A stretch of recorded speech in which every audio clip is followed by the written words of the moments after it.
छिंदवाड़ा के royal palace भवन में पूर्व केंद्रीय मंत्री सुरेश पचौरी ने कांग्रेस की संगठन बैठक को संबोधित किया। बैठक में हजारों की संख्या में कांग्रेस कार्यकर्ता और पदाधिकारी उपस्थित रहे। नेतराम कुशवाहा ने कांग्रेस का दामन थामा। इस अवसर पर पूर्व सांसद रामेश्वर नीखरा, जिला कांग्रेस अध्यक्ष नरेंद्र सिंह राजपूत, कांग्रेस की प्रत्याशी सुनीता पटेल और गौतम सिंह पटेल, कांग्रेस के वरिष्ठ नेता और कार्यकर्ता बैठक में शामिल रहे।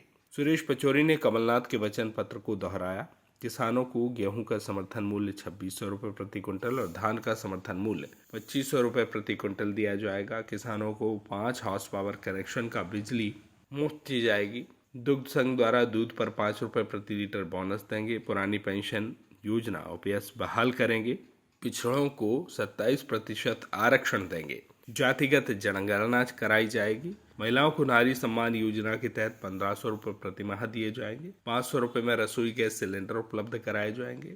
नौजवानों के लिए शिक्षा में पहली से 12वीं तक 500 से 1500 रुपये प्रति माह दिए जाएंगे एवं अन्य योजनाएं भी वचन पत्र के माध्यम से दोहराई गई। गाडरवाल के रॉयल पैलेस में पूर्व केंद्रीय मंत्री सुरेश पचौरी का आगमन हुआ। कांग्रेस पार्टी की संगठन की बैठक की गई।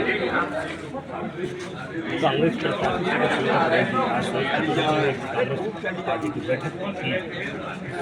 काफ़ी संख्या में कार्यकर्ता कांग्रेस के नेता मौजूद रहे। वैसे क्या देखते हैं?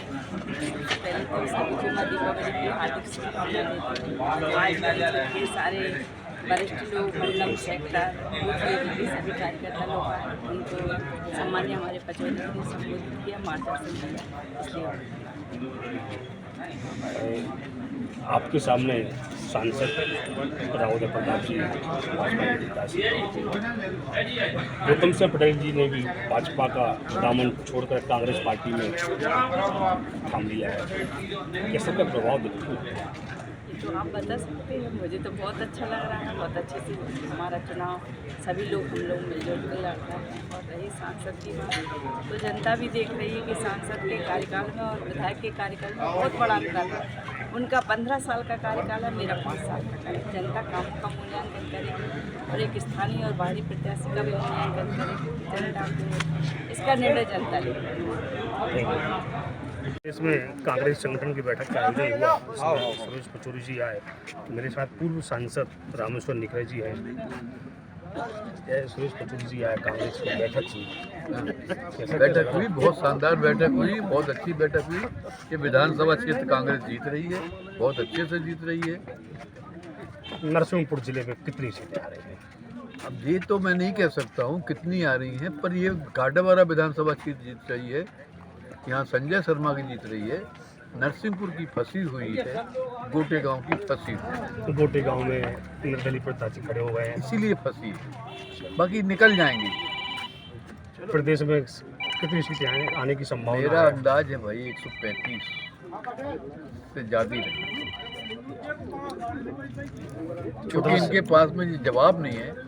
बेरोजगारी का जवाब नहीं है, महंगाई का जवाब नहीं है, 15 लाख रुपया दिए जाएंगे इसके जवाब नहीं है।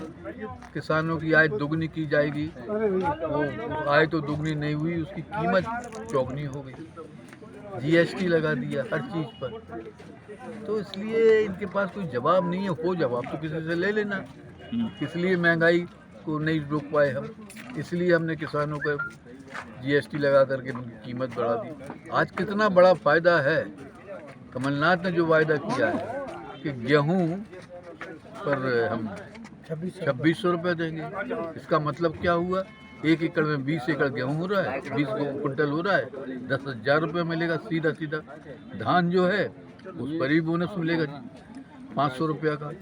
तो ये बड़ी चीज़ें किसानों के लिए की गई हैं कि जिससे महंगाई का वह मुकाबला कर सके। भाजपा से गौतम सिंह पटेल का कांग्रेस का दामन थामा, स्वागत है उसका, अभिनंदन। बहुत कुछ प्रभाव पड़ेगा उससे? बहुत अच्छा प्रभाव पड़ेगा और उसकी वजह से बहुत ज़्यादा कांग्रेस की। Thank you. आज रॉयल पैलेस में सुरेश पचौरी की संगठन की बैठक का आयोजन हुआ। कैसा क्या देखते हैं? आज पार्टी की बैठक थी और प्रदेश के बहुत बड़े नेता माननीय सुरेश पचौरी जी का आगमन हुआ था। और वो एकमात्र ऐसे नेता हैं जिन्होंने जिले के लिए सबसे बड़ी सौगात दी थी। एनटीपीसी का प्लान जो गाड़रवाड़ा में स्थापित है माननीय पचौड़ी जी की देन है। तो इतना बड़ा प्लान हमारे क्षेत्र में पूरा क्षेत्र आज उनका स्वागत किया, सारे लोगों ने उनका सम्मान किया। सुरेश पचौरी जी ने कहा है कि कमलनाथ जी ने कुछ न कुछ आपको एक ऐसा आश्वासन दिया है जैसे कि कुछ न कुछ आपको आगे कांग्रेस पार्टी में कुछ न कुछ मिलेगा बड़ी उस पर। वो तो पचौरी जी का आशीर्वाद है, माननीय कमलनाथ जी का आशीर्वाद है, ऐसा कोई आश्वासन नहीं है। क्योंकि मैं तो एक कार्यकर्ता की भांति भारतीय जनता पार्टी में उन्होंने डिसाइड किया है और कांग्रेस में भी एक कार्यकर्ता की ही भांति काम करूँगा। और ये पार्टी का विषय होता है कि किसको क्या भूमिका निभानी है, किसको क्या जवाबदारी देनी है, पार्टी देती है। उस समय कांग्रेस की गवर्नमेंट थी केंद्र में, तो उस समय चाहते थे कि हमारी सौगात भी है, सांसद जी भी कहते थे हमारी सौगात है, उस पर क्या? सांसद जी का विषय तो ये है, काम कोई करा है उनका रुमाल उसमें डल ही जाता है, लेकिन पत्थर को लगवा ही देते हैं। माननीय पचौरी जी केंद्रीय मंत्री थे, उनने ही प्लान लगवाया। उस समय पिताजी विधायक थे। मैंने सांसद जी का भाषण भी सुना था, इन्हीं ने कहा था कि मैं गाड़ावाड़ा को देवास बनाऊंगा, इंडस्ट्रियल हब बना दूंगा। अब सांसद जी से मैं पूछना चाहता हूँ वो बता दें, उन्होंने जिले में कोई एक प्लांट लगाया उनकी खुद की हॉस्पिटल छोड़ के, अगर जिले के लिए वो भी अपने बेटे के लिए हॉस्पिटल बनवा लिए, ना कि कोई सेवा नहीं है। अगर एक हॉस्पिटल, एक मेडिकल कॉलेज उन्होंने बनाया है, कमलनाथ जी के विकास की तुलना करते हैं, वहाँ फोर लाइन भी नहीं है, रेलवे लाइन नहीं है, उसके बाद वहाँ बड़े बड़े शोरूम हैं, मेडिकल कॉलेज है, बहुत सी बड़ी कॉलेज है, और छिंदवाड़ा में ऐसी कौन सी चीज़ जो नहीं है। और नरसिंहपुर के लिए सांसद जी 15 साल से 5 साल कांग्रेस की गवर्नमेंट में है और 10 साल भारतीय जनता पार्टी की सरकार में सांसद है, और 5-5 लाख से जीते, और 5 लाख के हिसाब से लोगों ने उनको लगातार आशीर्वाद दिया है। वो बता दें हमने पूरे जिले के लिए और गाड़ावाड़ा के लिए क्या विकास किया है। एक बात मंच लगा दें, मंच पर पूरे हम लोग भी तैयार है, पूरी कांग्रेस तैयार है उनका जवाब देने के लिए। आज उनके साथ लोग प्रचार कर रहे हैं, कह रहे हैं क्षेत्र का विकास होगा। ऐसा कौन सा विकास गाड़ावाड़ा में रह गए? यहाँ साधना स्थापक भी रहे हों, विधायक इंडिया के होली रहे हों या पिताजी रहे हों, सबके काम यहाँ देखने को मिलते, सुनीता जी का भी काम देखने को मिलता है, मगर सांसद जी के सिर्फ पत्थर लगते आज तक काम एक ही करा कर पूरा क्षेत्र आज इस बात का गवाह है। जितने याद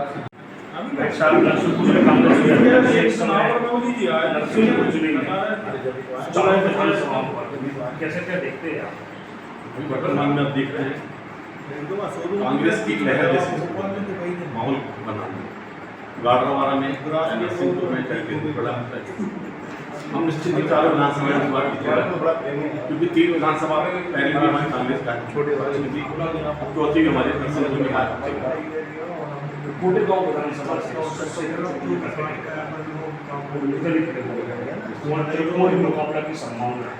मैं नहीं मानता वहाँ त्रिकोणीय मुकाबला है। हो सकता है 2-5 हज़ार वोट ले जाएँ, 2-4 हज़ार वोट ले जाए, लेकिन उससे पार्टी कोई नुकसान नहीं है, क्योंकि शेखर भाई पहले भी भाजपा में जा चुके थे, जब कांग्रेस में निर्दलीय होता तो कोई अस्तित्व नहीं बचा। नरसिंहपुर जिले में केंद्रीय मंत्री के खिलाफ उनके सामने निश्चित ही आप देख रहे हैं भाजपा में घबराहट है। यहाँ से गाड़ावाड़ा से सांसद राहुल प्रताप जी को उड़वा दिया उन्होंने, नरसिंहपुर से केंद्रीय मंत्री को उड़वा, ऐसे ही चौधरी राकेश सिंह जी भी जबलपुर से लड़ा, उन्होंने बड़े बड़े नेता उतारे। कारण कैसा है कि आपके बड़े भाई माननीय जालम सिंह जी विधायक सेक्रेटरी में वो लगातार 10 सालों से उन्होंने कोई विकास काम नहीं किया। मैं तो कहता हूँ आज आप प्रहलाद जी को देखें, चौथे वहाँ की 4 संसदीय बदल चुके हैं।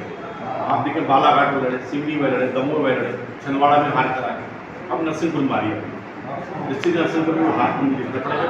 नेता बड़े होने से नहीं आप जीता। आप कुछ कार बताएं आपने क्या किया नरसिंहपुर जिले में, आपकी क्या उपलब्धि है? अब जनता जाग चुकी है। 18 साल में भाजपा द्वारा कोई विकास कार्य नहीं किया। निश्चित बदलाव करिए। मध्य प्रदेश में कांग्रेस कमलनाथ की सरकार बनने जा रही है।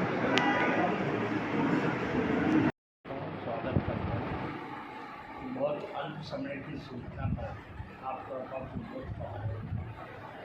आप जानते हैं कि चुनाव के सिलसिले में मेरा दौरा मध्य प्रदेश में अलग अलग स्थानों पर चल रहा है। कल मैं सिलवानी त्रिपुरा था, उससे पहले मैं इछावर हल्दीराम, और आज हैदराबाद, ओडिया और श्रीनगर का दौरा रखा है। राजीव दुबे जी ने कहा कि आप सबके साथ भी चर्चा हो जाए, तो इसको मैं विधिवत प्रेस कॉन्फ्रेंस तो नहीं बोलूँगा, लेकिन ये मेरा सौभाग्य है कि हम सब लोग मिलकर बात कर रहे हैं। एक कार्यक्रम सुनीता जी ने सेक्टर मंडल अध्यक्ष, पोलिंग बूथ अध्यक्ष और वरिष्ठ कांग्रेस कार्यकर्ताओं का रखा था, और उसके बाद ये तय हुआ कि आपसे बात करें। जहाँ तक इस चुनाव का प्रश्न है, आप जानते हैं कि केंद्र में और राज्य में भारतीय जनता पार्टी की सरकार है, और मैं ये कहूँ कि ये सरकार विफल रही है, असफल रही है, अपने वादों को पूरा न करने वाली रही है, और इस सरकार में किसान नौजवान परेशान हैं, तो वो शायद राजनीतिक बात मानी जाए। मैं सरकारी एजेंसियों की रिपोर्ट के आधार पर आपसे कुछ निवेदन करना चाहता हूँ। जो NCRB की रिपोर्ट है, उसके हिसाब से देश में सर्वाधिक अत्याचार महिलाओं पर, अनुसूचित जाति जनजाति पर, बच्चियों पर दुर्भाग्य से मध्य प्रदेश। जो संसदीय कार्य समिति की रिपोर्ट है, उसके हिसाब से जो किसानों की आय 2014 तक, जब तक ये सरकार भाजपा की केंद्र में नहीं बनी, तब तक जो थी वो 9,740 रुपये थी, और अब घटकर 8,339 रुपये हो गई है। ये संसदीय समिति की, ये गवर्नमेंट ऑफ इंडिया की रिपोर्ट है कि अलग अलग मद में जो पैसा स्टेट गवर्नमेंट को भेजा गया राज्य सरकार को, वो पैसा प्रॉपरली यूटिलाइज नहीं। आप कहेंगे एक आध मिसाल बताइए। आयोग के हिसाब से मध्य प्रदेश स्वास्थ्य के मामले में, शिक्षा के मामले में, बेरोजगारी के मामले में जो है बहुत फिसड्डी नीचे स्तर का है। यहाँ रोजगार सृजित नहीं हो पा रहे, किसान परेशान है, नौजवान परेशान है। अब आर्थिक स्थिति की बात है, खुद राज्य सरकार के आंकड़े बोल रहे हैं कि राज्य सरकार पर 4,22,000 करोड़ का कर्जा है। पिछले 45 वर्षों में सर्वाधिक बेरोजगारों की संख्या मध्य प्रदेश में बढ़ी है। पिछले 45 देश में महंगाई बढ़ गई है, बेरोजगारी बढ़ गई है, असुरक्षा की भावना बढ़ गई है, GST से व्यापारी परेशान है। कहने का आशय ये है कि जो दोनों जगह डबल इंजन की सरकार है वो फेल है। में निश्चित रूप से इसका असर ये आए, जब हर वर्ग परेशान है तो लोगों का मन भाजपा को हटाने का है, कांग्रेस को लाने का। कांग्रेस में या चुनाव के वक्त 3 बात है: उम्मीदवार कौन है, पार्टी कौन है, प्रदेश की बागडोर किनके हाथों में जाएगी। उम्मीदवार सुनीता जी हैं, यही की है, इस इलाके की है, चप्पे चप्पे से वाकिफ है। दूसरे जो उम्मीदवार है वो पड़ोस से आए हुए। तो पार्टी का प्रश्न है। कांग्रेस पार्टी का 15 माह का कमलनाथ जी का कार्यकाल लोगों ने देखा है। कांग्रेस जो कहती है उसे पूरा करती है, जबकि जो कहा वो पूरा नहीं हो पाया। फिर प्रदेश की बागडोर किनके हाथ में आई? एक तरफ कांग्रेस पार्टी की तरफ से स्पष्ट उम्मीदवार मुख्यमंत्री के कमलनाथ जी है, भाजपा अभी तक बता नहीं पा रही है। ये स्थिति, इन पर मैं आपसे बात करने के लिए आपके बीच में हाजिर हुआ। एक छोटा मैंने ब्रीफ नोट भी बनाया है जो इन सब बिंदुओं को आपने उसकी व्याख्या करें। बाकी आपके जो प्रश्न को अपन कैसे मैनेज करेंगे, क्योंकि आम जनता पर इसका बहुत बड़ी मार है। आम जनता इससे बहुत परेशान है, महंगाई है, शिक्षा है, इस चीज़ों से आम जनता बहुत परेशान है। देखिए, ये बहुत अच्छा आपने प्रश्न किया। ये फाइनेंशियल मैनेजमेंट की फाइनेंशियल क्राइसिस मध्य प्रदेश में जब कमलनाथ जी ने अपने वचन पत्र में ये बात डाली थी कि किसानों का ऋण माफ होगा, तो यही प्रश्न हमारे बुद्धिजीवी पत्रकार साथियों ने भोपाल में कहा और मुझसे किया।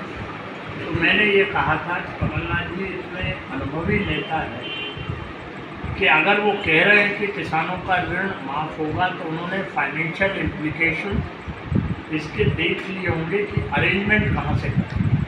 और मैं इस बात का भैया प्रत्यक्ष साक्षी हूँ। जब उन्होंने शपथ ली और शपथ के बाद मंत्रालय गए मैं था साथ, पहला अगर उन्होंने कोई दस्तखत किसी फाइल पे किए तो वो किसानों की कर्ज माफ़ी होगी।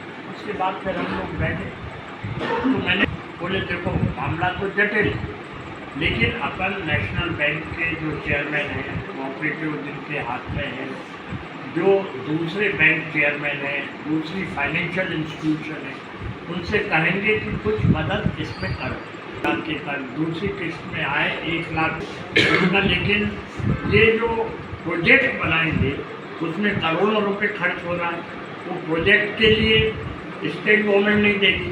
तो यद्यपि सरकार यहाँ बीजेपी की थी, केंद्र में यूपीए की थी, लेकिन बीआरटीएस का आपने सुना होगा और साहब ने भी स्वीकार किया, फिर कमलनाथ जी ने भी 1-2 जगह स्पीच में उसके लिए उन्होंने प्रोजेक्ट बनाया। मेरा अगली बात समाप्त करने से पहले ये है फाइनेंशियल अरेंजमेंट होंगे। जब वचन पत्र जारी किया था, आप याद कीजिए, उन्होंने डॉक्टर मनमोहन सिंह जी को बुलाया जो हिंदुस्तान के जाने माने फाइनेंशियल एक्सपर्ट, उनसे वो करवाए।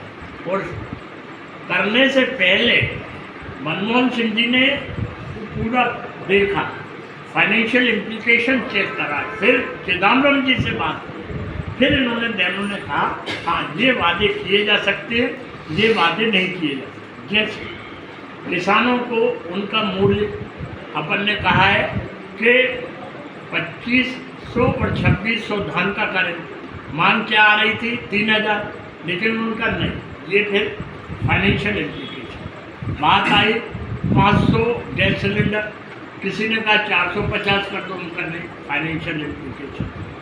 बात आई 1500, उनका नहीं, 2000 कर दो, जितना हो सकता है उतना वो बात। अरे 500 में देने का बोला है आपकी सरकार ने, तो सभी के लिए दिया जाएगा सरकार, सभी खाताधारियों को, सभी खाता। हमारी कर्नाटका, हिमाचल और राजस्थान की सरकार दे रही है। जैसे भाजपा सिर्फ महिला उपभोक्ताओं को दे रही है, उसमें मुश्किल से 5% महिला। भाजपा तो उन लाभार्थी लोगों को भी डिलीट कर रही है जो दूसरी स्कीम में लाभान्वित हो रहे हैं, वो उनको 1500 नहीं मिलेगा। अच्छा, केंद्रीय मंत्री सांसदों को मैदान कैसे सोचता है कांग्रेस का, मतलब कोई स्ट्रेटजी है? जैसे हमारे कुछ सीट से सांसद बनाम विधायक चुनाव हो रहा है, नरसिंहपुर में केंद्रीय मंत्री बनाम विधायक चुनाव हो रहा है, तो कांग्रेस किस स्ट्रेटजी से देखती है? देखिए, एक तो मैं ये मानता हूँ, उसको राजनीतिक रूप में मत लीजिए, इन मंत्रियों की दिल्ली है उधर, नरसिंहपुर से लड़ो। गढ़वारा से संजय गुप्ता की रिपोर्ट।